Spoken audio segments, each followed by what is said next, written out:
I'll call the meeting to order. Today is Monday, December 19th, 2016. First agenda item is to approve the Selectmen's public meeting minutes from 12/5/16. I make a motion to approve. I'll second it. All those in favor? Aye. Weighing in on that? I'm looking at you guys, you're supposed to sign one thing and sitting. Print, you gotta print. Yeah, you didn't try. Oh, okay, so they just. Second agenda item is to approve the check register. I assume I wasn't here last week, so I was gonna say, I assume someone else signed it. Okay, so I'll make a motion to approve it. All those in favor? Aye. Make a motion to approve the police special details. Second? All those in favor? Aye.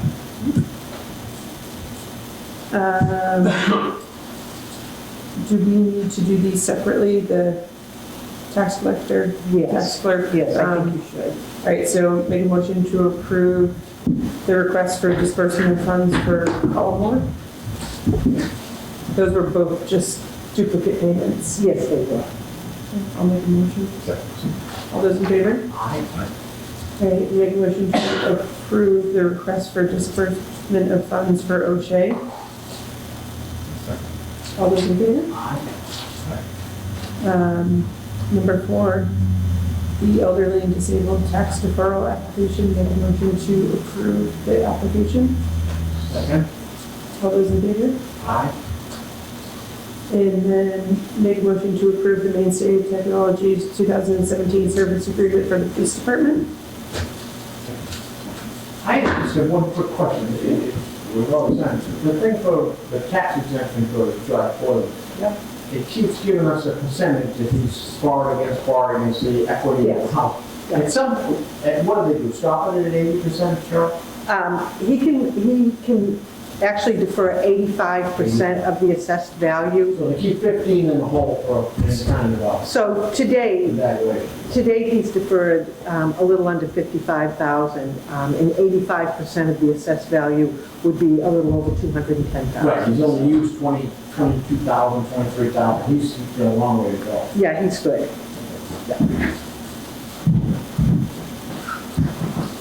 And final agenda item is to approve the Mainstay Technologies 2017 service agreement with the fire department. Motion to approve that. Second? Well, All those in favor? Correspondence? Hello. Yes. It's a holiday party here, right? That's Yeah. what sit down. Yeah, done. You're invited, you know. I need a slice, come on up. All right. And I think that we are clear. For Mr. Gomet's appointment. Right on time? Perfect. Perfect. I'm here on behalf of Brown's Academy Scholarship Fund. You folks are very instrumental in getting the information we have out on your website, on the town website, which helped us because we try to keep things as simple as possible. That's our goal. And we have. For the last 35 years or so, we've done the scholarship program. We've kept all our expenses to a minimum, actually no expenses. We just spend the interest of the trust funds. But to give you a perspective of where we are, the trust fund was established about 1979. And what happened was that the money was a result of selling this building. Let me get this straight now. The school department bought this building. That's not right. The town bought this building. Anyways, we got a bunch of money, and it was invested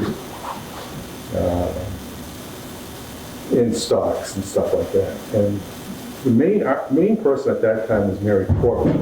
Mary Corbett is the person that lives across from Carmen's on the other side of the street, if that makes any sense. Not the Monahans. The big house? Yeah, the White House. That's the old Corbett homestead. And she was the sister of Lou Tilton, who is where Monahans is now. Long story short. But they were on the board for a long period of time, and she invested in bank stocks in the early 80s. And if you know anything about bank stocks in the early 80s, we made a ton of money. And she was smart. She got out at the right time. So we had this money. So we started giving out scholarships in 1980, I think, or so, 81. And some of the people on the board spearheaded by Nat Rowell, that most of you might know. And it was staffed by a number of people. The two junior people at that time were Chuck Walker, I think you know Chuck, and myself. And we gave out scholarships every year since then. And what we do is we give out the scholarships based upon what the fund has earned for interest. So whatever, it usually runs about 15 to 20 grand a year that we give out. You give out 15 to 20 grand a year? Yeah. And we've done that for the last few years. Well, since 1980. Unfortunately, some of those people are no longer with us. So we've had to restaff the board. And Chuck Walker was the treasurer, and I was a scholarship coordinator. And Chuck has decided to step aside, which he did, and we filled his position. But one of the things that we discovered was that we probably should strengthen our auditing procedures. Nothing wrong, we just thought we should, we're changing. I'm the last of the old guys, and now we're bringing in new people on the boards. We have a new board, and we talked about having the auditing done. Like I said, we're pretty cheap. We try not to spend any money, and we don't. We just leave it there to be invested, and so we can get the interest out of it. And so, at our meeting, one of our meetings in November, I said, I'll take the initiative to try to see what we can do about auditing. So the first thing I thought of was, who does the auditing for the town? So let's go see Cheryl. And Cheryl says, well, it's Plosnick and Sanderson? Yes. Sanderson, right? I said, oh, okay. And she said, I got a contact person for you. Okay, I'm going to know Mike Campo. I said, great. So I called this Mike Campo from Plosnick and Sanderson. I said, listen, we're a small scholarship thing in town. I just need some help learning about auditing. What do you recommend? What do you have?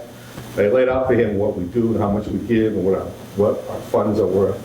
And he said, that's nothing. He says, tell you what, he says, I got no problem doing that for you guys as part of the town.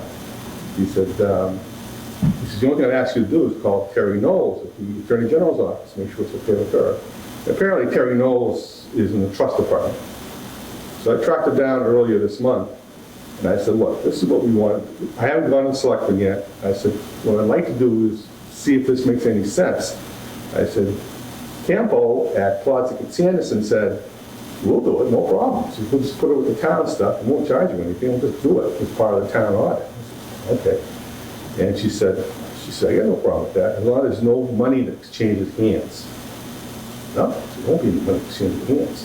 I said, no, you got our blessing. So, I'm here tonight requesting that we be able to use Plodzik and Samuelson as part of your audit to do our audit. And that's it. And he didn't think, all it is a financial statement with funds and the checks we write and the balance. I mean, it's pretty simple. So he said, he didn't see a problem with it. So that's what I'm here for. Seems like a no-brainer to me. If it bleeds through, it's going to bleed through. I just want to make sure we line everything up. So, in today's world,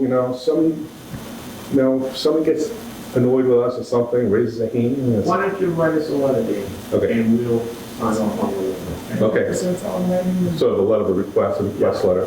Yeah. I'll Lay it out on and say it's okay, Terry knows it's okay. Yeah. You guys are. Yeah. Who's on the committee now?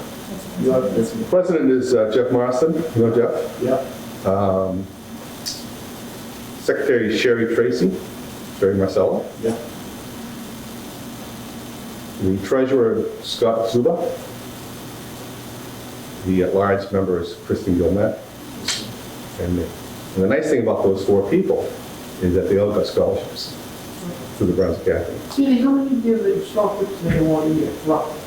Well, about 15 or 16. Oh, there were that many activists. And- Well, years ago, when our kids were involved, we didn't have many people in town going to school. I mean, the population in town was a lot less. So the applicant pool was pretty limited. So we had this money, which we give out all the time. So scholarships were richer back then, okay? Now, of course, 25 years ago, the cost of college was a lot different too. Yeah. So that type of money had some impact. We were the largest one in the extra system that gave out money. I mean, we were. As time has gone on, we have more kids in East Kingston now in the population. Cost of college, I don't have to tell you, I don't know how you do it too. And now, we give out enough to cover books, basically. Does everybody get something, Danny? Well, between the, yeah. Is the criteria just that they're going Yeah. to, it's not a 4-year school, it's any kind of post? Now, there is, it can be any accredited college or university, but they only get 4 years worth, Okay, if that makes sense. yeah. Some people have come back to us for a 5th year or graduate school. No. So my 6th year at Boston College. No, I didn't get one. No.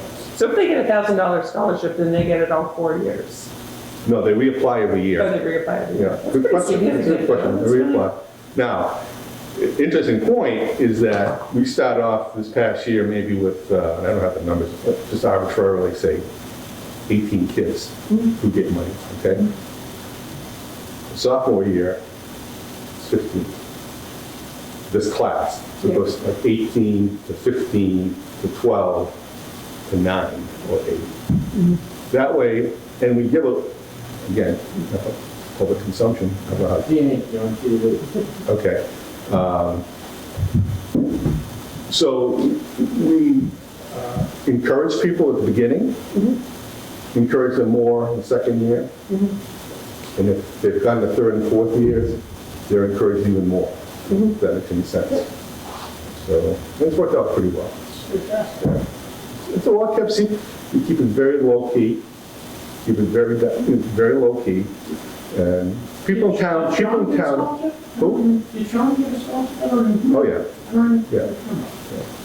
Well, you're not too bright, that's why. Well, I can't remember, but money I usually remember. Yeah, no, she did. And I got all the records back to when we started, and who got what. That's amazing. I never knew it had that kind of money. Yeah. In the trust, I think there's 650,000. It's A lot of managed, bank stocks. it's managed by A.G. Edwards. Okay. It was managed by Citizens Bank, but we got out of it about 5 or 6 years ago because they were killing us on fees. I know, they get their cut somehow. I mean, I'm not stupid enough to believe that. It's probably the same amount. But it makes us feel better knowing that we're not paying all these bank Well, fees. citizens, every time you call them, you're talking to a different person during the banking crisis, and what they were shuffling in, Yeah. like a deck of cards. You never talk the same expert twice. Yeah. So it's been pretty good. And now we're in the next generation. I'd like to get off in the next couple of years and see if we get somebody else on board. But it's gone pretty well.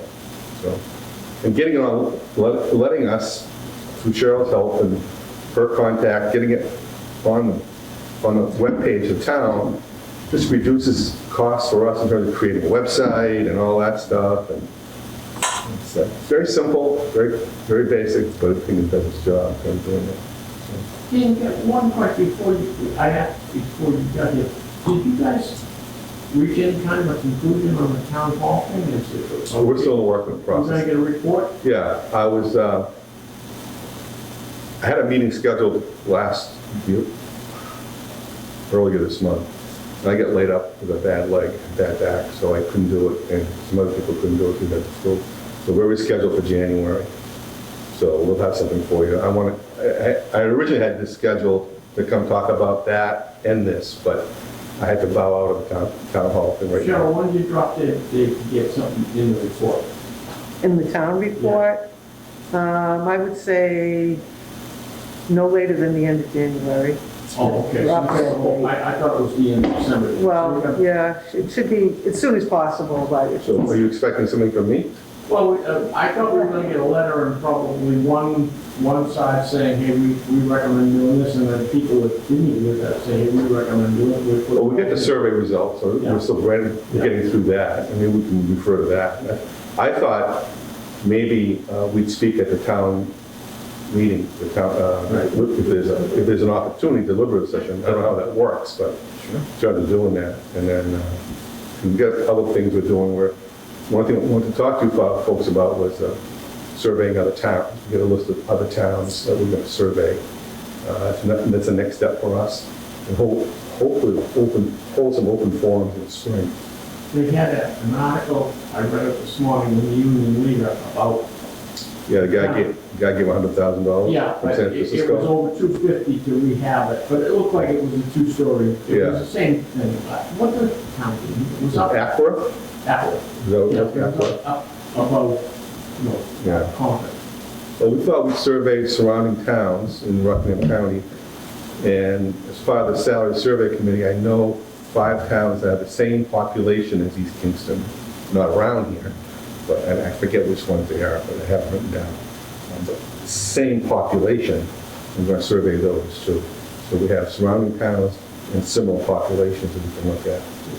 Look at that. From what I was able to gather, the fly in the ointment is that towns like Kensington, they didn't have an old school like this. When they built an addition on the East Kingston Elementary, the school board came and said, look, we'll sell you the Brown, or give you the Brown's Academy, and you can resell it for approximately $500,000. That was what they were saying.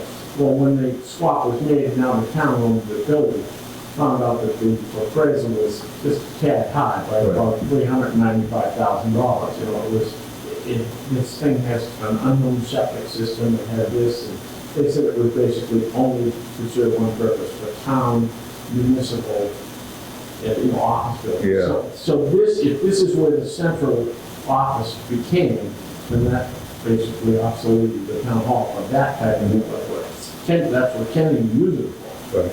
And if they pick it up for a foundation under it, everything's got a whole basement level all set. Yeah, it's, the more, it's like anything else, the more we uncover, the more we find out, the more information we have, and plowing through it and all that stuff. So we're on a roll, we're gonna get there. Just that we get waylaid this past month with injuries and sickness. So I'll forward a letter to you on the Browns Academy. Great. Thank you so much. Everybody for us, Danny. Yeah. Yeah, that's very interesting. So, that's when people are aware. Like I said, we don't purposely keep it in the dark. We just don't have it. No, we put it in the paper and let people know. It's a nice thing to have. That's for sure. Well, for your own peace of mind, if you're thinking of getting out, plugging, seeing some doing on it, and you lose that way, so anything. Yeah, yeah. Well, it's just, the president of a bank is our treasurer. We felt pretty good about it, with Chuck, and then he lead and said, well, maybe we should let's formalize this a little more in today's world. Today's world is a little bit different, You annoy somebody and then they say, hey! All right, folks. Thank you. Thank you very much. Happy holidays. You too.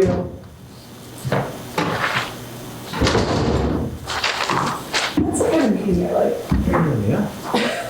He's a good guy. Good news. Danny's always been trying to help you out, and we've made promises to people that we're going to do it. We have an active quote from Latoya, I'm giving them out. I thought we had added the amount to the building. We did, but it's already encumbered, it's there, but I mean, we have to go ahead and Make the move on. make the move. And this weekend, we decided to add $30,000 to the budget for the security of this building. We've got to do something. And that was a rough number we had. We've got 2 people that are interested in writing this back and quoting it. Do you feel more comfortable with the person you know? Can you get him down or let Ryan? Yeah, he can let us know, we'll put it out to bid. Yeah. But I mean, it just makes sense. We have more security at fire stations we have here, where we have tons more at the police station. The school is like Fort Knox. I mean, this there's too many keys for it. There's too many things that can happen, so. I think we've done a pretty good job managing the budget this year, so I think we can. I don't know that I don't think we discussed, numbers that we have, no, that's sure can be not significant. Oh, but I think that was high, that was on the long side. And Cheryl put the money in the building budget instead, they're gonna take it out, the people can take it out, borrow it. But I mean, it's there, but I think it's long overdue, when we are now working with just keys and locks, and all the locks are keys, which, together, this is an accident waiting to happen, what happens, no real security crowds. So we have one quote on the pound school, Yeah. so we need to gather another couple quotes. Well, we can, we have two people that we have in mind can do the work. We try to keep it as local as we can. They're not in the same class as the guy doing the work. I mean, this is gonna be a little bit hefty, because you're gonna have to, that door is gonna be totally gone over. I did check the second doorway, remember when this, was here, we worried about that? That's clear as a whistle, keep the step back on, you can, that second door is accessible, and in case of a fire, it has to, because it is accessible, so at some point, maybe we'll do the second door, so we would balance it off aesthetically, then we both will be the same. One is gonna be a 36-inch door, existing 30. Do you want to open, I mean, you're busy in the, when I'm taking it, do you want to open, I'll just jot down what you tell me and just, we got, everything is basically for a code, for a code. What I'd like to do is, schedule a time to go with the building inspector. I know he's not interested in bidding on the project. Yeah. We can offer his input and his advice. Yeah, he said that, We can write the spec together and then. yeah, he was pretty, he was pretty flexible. He said there's enough space there without moving that wall like we thought. And, he thought it could be done. But I mean, if you can do it during the winter, it'd be. Yeah, so I mean, Because we gotta get these guys a permanent home. And we have a space over there for their file cabinet, and this, we can access 24 hours a day. I know, we only want to do 2 o'clock in the morning, I'm in. Yeah, and I think in a long-term basis, that would work well for the checklist ladies too. Okay.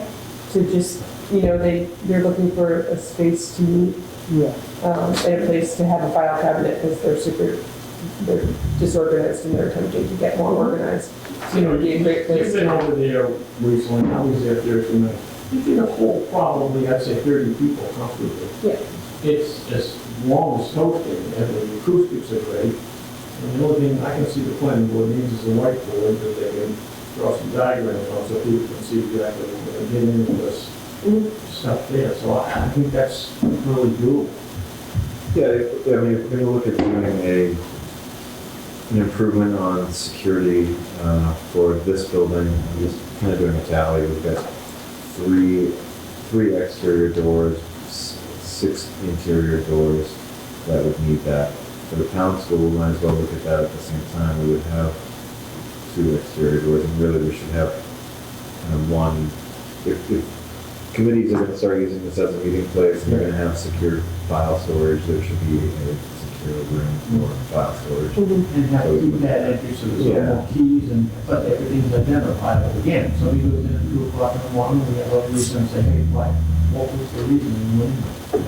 Right now, you can come into this building anytime you want, you can literally in it, because downstairs is not separated from upstairs, it's pretty quick.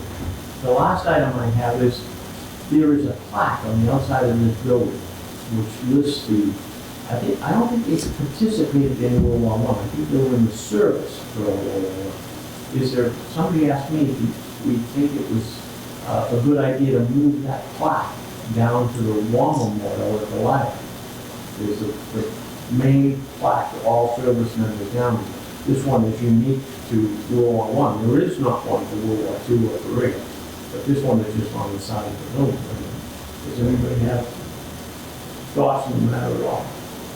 Or not keep them all together, I guess, but. Yeah, that's, I guess I'm curious about the history as to why it was dedicated at the school. Well, it's not this. This was the school, huh? Yeah, You're right, it wasn't, I have no idea, and I don't know if we would ever found anybody that, Yeah, it's always been there. I remember it coming to school, yes, Yeah. then in third grade. wonder why, they didn't have any other, if this was a school, then the town school was a school, and that school in Henry Lane was not even, so maybe they put it on the school so that kids could see it, so I mean, Do you know anything about the war memorial plaque on this building? the World War I plaque on the building. It was Cheryl said when she came here to school, it was there, then we were thinking of, is it a good idea to move it down to the library to be on the stone with the other one, the other wall? I think that's a good idea. I don't know the history of this one, how it got there, I don't know. And I doubt it, well, I mean, World War I was, what, over, almost, yeah, 100 years ago. You should know about it. Remind anybody. Hey, I don't remember when I had the practice.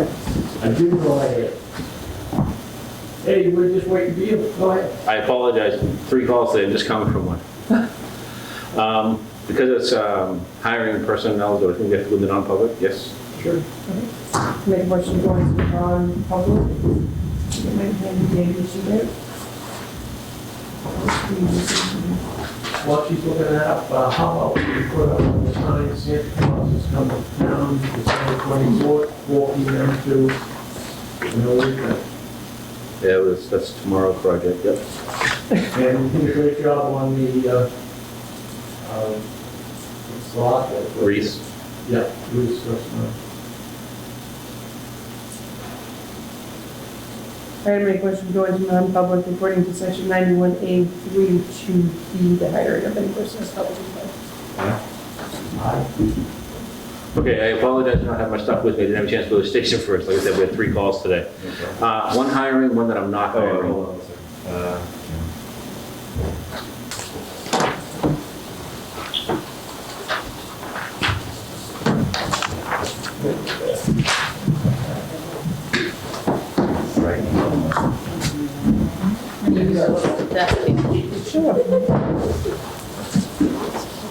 I brought the same information I covered with you last time, Right. basically, so. I know it's fine, but.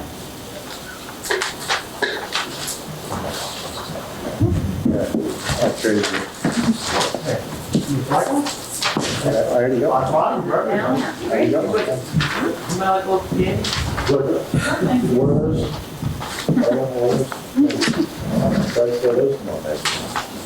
Smell like a water before we start? Oh, that's water.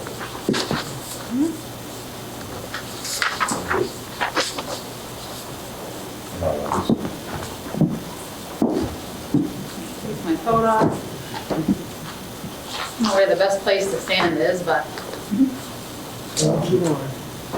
stand in the corner here, I guess.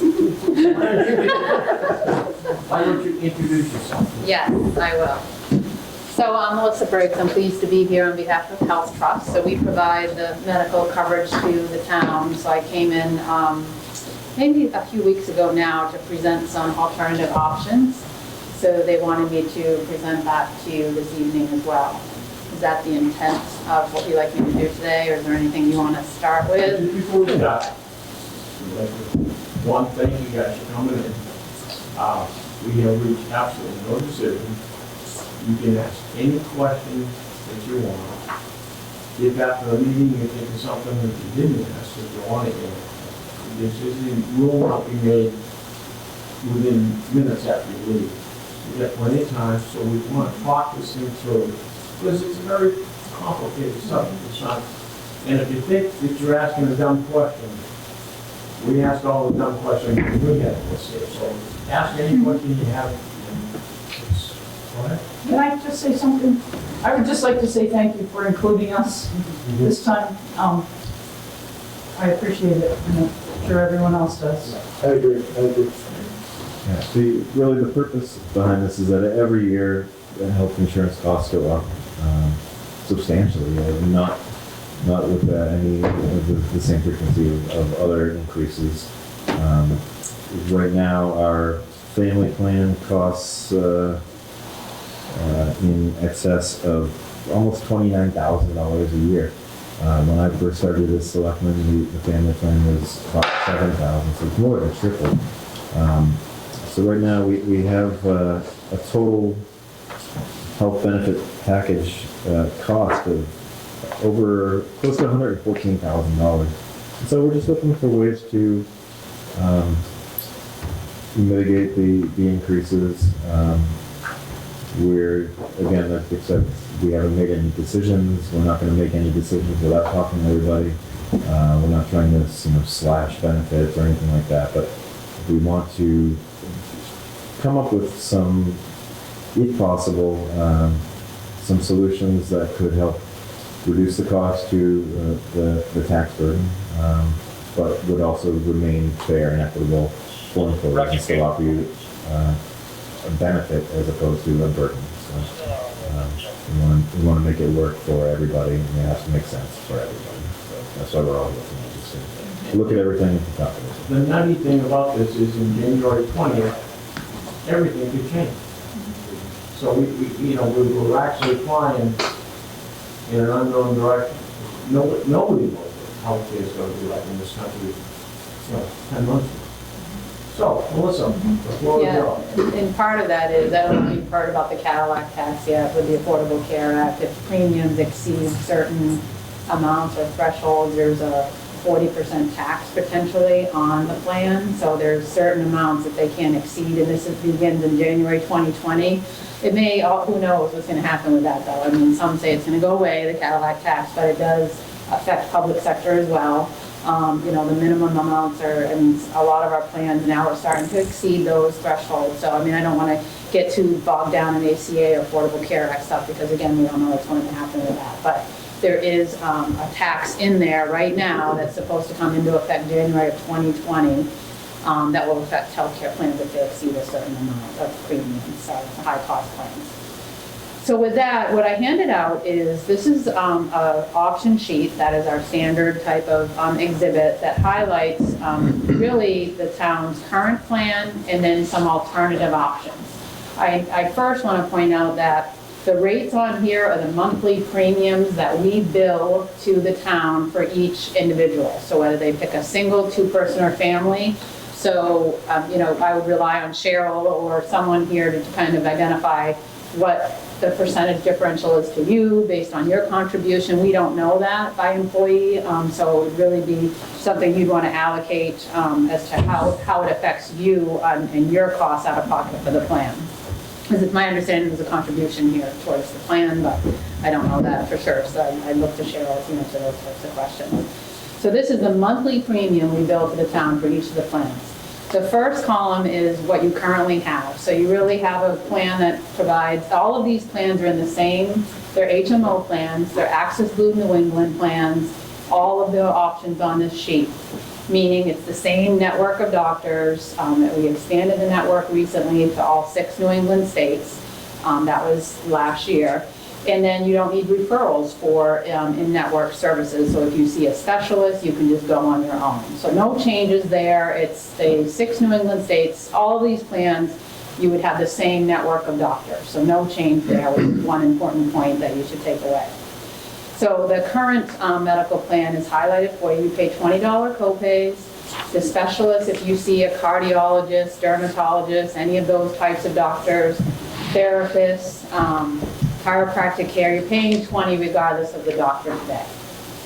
Now, if it's preventive care, keep in mind all of these plans cover it in full at 100%. So if you're going for your routine physical exams or immunizations, with the Affordable Care Act, that was a nice thing that happened through that, is you don't even pay a copay for those things. So that's the same under all of these plans. Now, if you scroll down, you'll see your plan doesn't have a deductible today, so you don't have to worry about paying what we call a deductible for certain services. And you'll see if you look to the other plans that are on this exhibit, it starts to bring in a deductible, so that reduces costs. Durable medical equipment, you're paying 20% of the cost. That's crutches, wheelchairs, sleep apnea machines. So I'm just working down the sheet to point out some of the differentials between the plans. You don't pay anything for MRIs, CAT scans, lab work, x-rays, ultrasounds. All of those are covered in full. We introduce a out-of-pocket maximum, which is, this is something fairly new that will go into effect January 1st of 2017.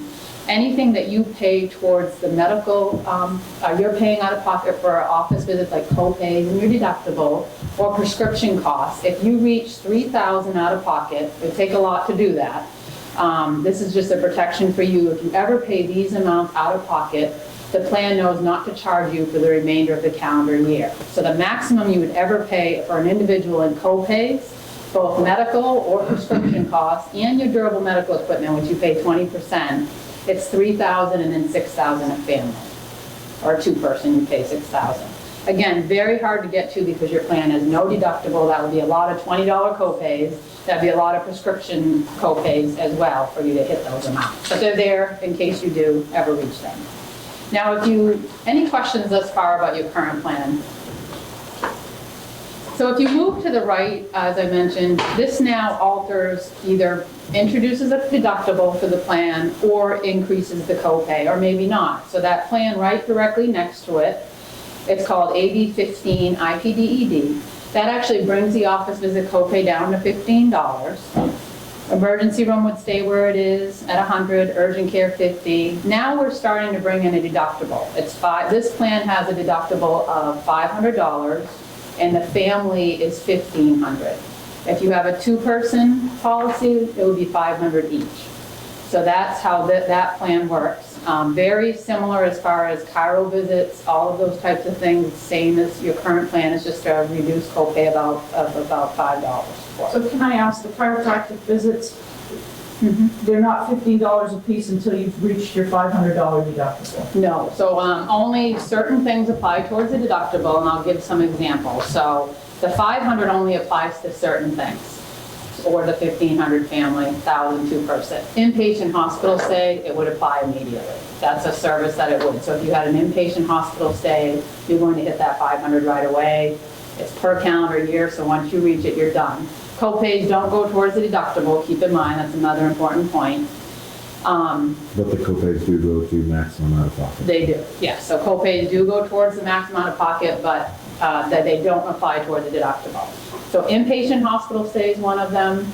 The radiology services. So you can see for MRIs, CAT scans, anywhere it says standard deductible, that means the deductible applies. So it would apply there. X-rays, ultrasounds, labs, under that plan, it doesn't. You pay $0, like you're used to today. The other would be some outpatient surgeries would have the deductible, depending where you have them, as well as ER services. Some of the ER services would trigger the deductible on that plan. Now, if you move over to the right, you can see now the deductible applies to more things, like labs now. You'll see x-rays and ultrasounds in addition to the CAT scans. So anytime, again, you see standard deductible, that's where it would apply. So your medical consultation, say you're sick and you need to go see your primary care provider, you're really going to just pay your office visit copay for something like that, unless they're ordering x-rays and MRIs, then you may be subject to your deductible as well. But again, that's the maximum exposure per calendar year per person that's covered. The other, if you look to, and again, the maximum out of pocket is the same, it's 3 and 6. If you look to the two purple colored highlighted plans, those work a little bit different. They do have higher copays for specialists. So you can see instead of a $20 copay, it would jump to $40. So I like, again, specialist is anything that ends in "-is". So your cardiologist, dermatologist, physical occupational speech therapist, chiropractic care actually falls there. And that's when it would be a $40 copay. So that's quite a difference that you should be aware of on that type of plan. And ER, again, stays the same, urgent care stays the same. The last column plan now introduces a $25 PCP copay and then $50 specialist copay. So this last column plan is really our lowest cost plan that we offer. It has a fairly high deductible, as you can see, it's $3,000 and $9,000, but it really does reduce the premiums, as you can see, because of such a high deductible. And more things, again, apply towards that, as I mentioned. Now, labs would, apply the deductible, which a lot of people have labs, I understand that. X-rays and ultrasounds would also have the deductible. So there are some differences there that you should be aware of.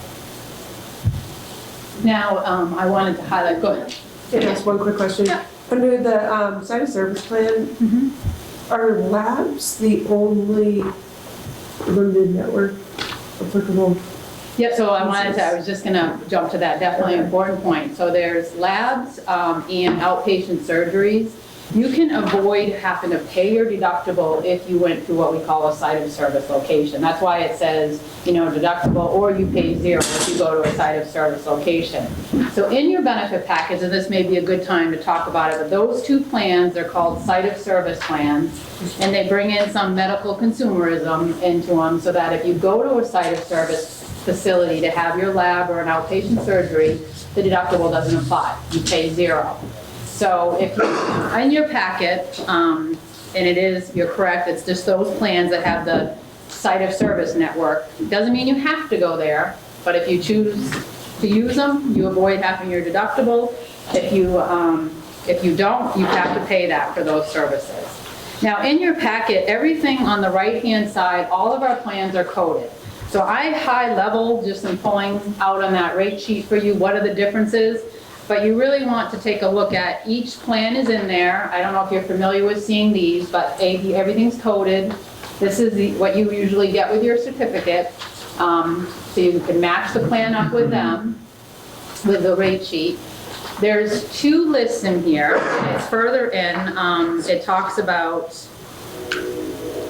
after the site of service plan. So it's a blue flyer that looks like this, and then there's two lists.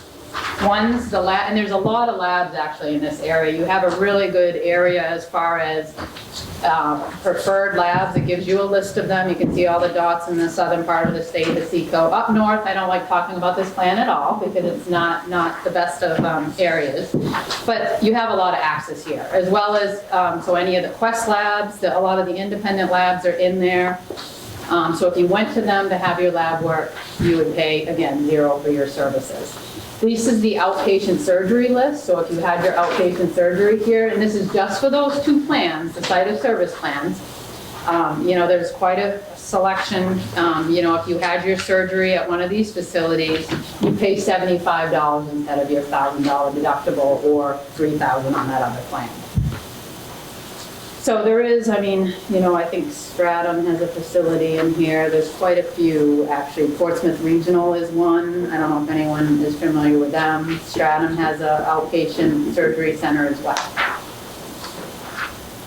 There's one in Somersworth as well. So just some things to think about with those plans. Again, it's not required that you use these providers, but you pay less if you do, is the point of those plans.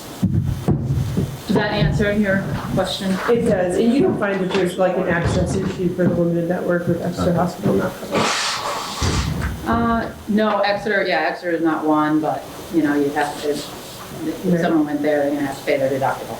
Okay. Yeah. Exeter is not one of the cost-effective areas right now, sorry. But, if you went there, then you'd have your deductible depending on the procedure. Again, it's outpatient surgeries and labs that only applies where you can waive having your deductible basically, or not have to pay it.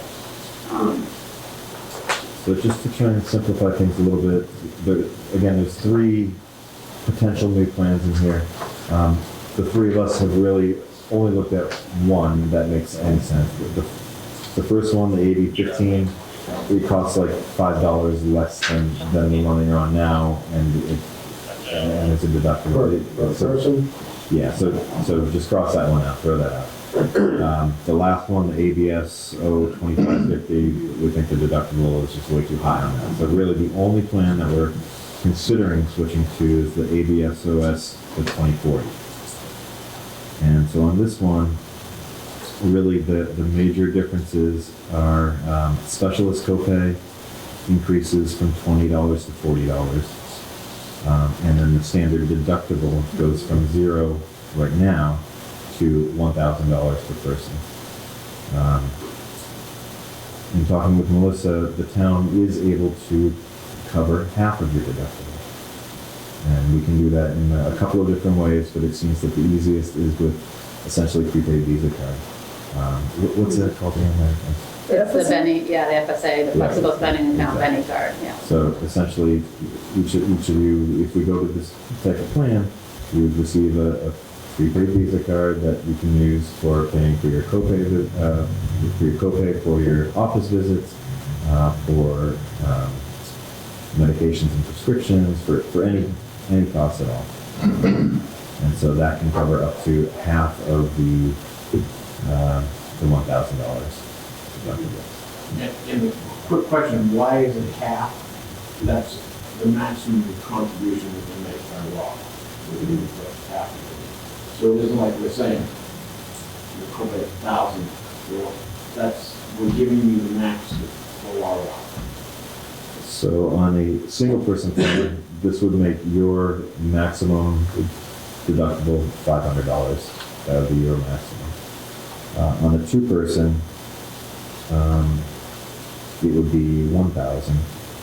Okay, because it's 1,000 per person. So on a two person plan, the plan maximum would be $2,000 deductible, but the town can cover half of that. So on a two person plan, it would be 1,000. And on a family plan, it would be up to 1,500. Okay, so with the maximum being 3,000, the town can cover half, so that would make it 1,500. One thing to note, with your contributions on a two-person plan, the savings on a two-person plan is $4,128 per year. That plan costs $4,100 less per year. And so you're contributing out of your paycheck $825 less. So you have $825 more in your pocket at the end of the year for not having to contribute that. So in essence, you're seeing more of a savings every month as well. And then on a family plan, the reduction is $5,580 per month, which is a contribution of $1,116 less per year. So that's, again, if you're looking at your maximum out of pocket and your deductible, yes, on a family plan, you'd be potentially on the hook for up to $1,500 of deductible, but you're saving $1,100 to begin with, so it's really only $400 out of pocket maximum difference, if that makes sense. You guys follow what I'm saying? So, It's like a different language. yeah, so on the two-person plan and the family plan, the employees contribute 20%. Right. And so because the plan costs $5,000 less, you're contributing $1,000 less. So at the end of the year, you've got $1,000 more in your paycheck If you're on a two-person. if you're on a two-person plan or a family plan. And so that would certainly offset a lot of the deductible, if that makes sense. On the single payer plan or the single person plan, again, the maximum is $500, but you guys are covered 100%. And I know that we discussed a couple of years ago about switching to the same type of contribution, going from 10% or 20%, but we eventually decided against that. So at some point, something's got to give, and so we've got to try and find some alternatives. And so I think looking at something like this, where it would be a maximum out-of-pocket copay of up to $500 per year, if you use it, it's something to consider. One of the reasons why health costs have gone up so much is that people really don't take ownership in the insurance plans that they have, and so going to things like this where we have the site of service options where there is no copay or there is no deductible. Essentially just working with the insurance company and the town to try and reduce costs. It keeps costs lower for everybody. What do you mean they don't take ownership? Meaning, I'm not pointing a finger at anybody here. People aren't as quick to seek out the cheaper services. I mean, Exeter Hospital, for example, I broke my foot 2 summers ago. I went to Exeter Hospital. Our hospital bills were like 40% more when then they were 3 months later when my husband broke his foot and he insisted I drive him to Portsmouth because he's a health insurance guy. It's easy to make choice, it's not easy, but there are choices to be made out there with labs, with outpatient surgery places, that your health insurance, your health costs are significantly less than if you just blanket run to Exeter ER for everything. Yeah. So it's just, there are ways for people to take more ownership over the costs being less. And a site of service plan, in my understanding, kind of asks people to do more of that. Yeah, because overall it will reduce costs by going to the preferred locations. And keep in mind, the premiums are set by mostly the claims utilization of the plans. Not only the town, I mean, there's many other groups that renew with us in January. So that just, I like to describe it, makes you become better healthcare consumers. When you're accessing care, you're shopping for the procedure. I mean, you have Smart Shopper today, you know some of that's happening with the plan as well, so. One of the areas you'll see it most is, in my insurance plan, I have Cameron is the bulk drug distributor, 90-day supply, stuff like that. And CVS, I think CVS owns it.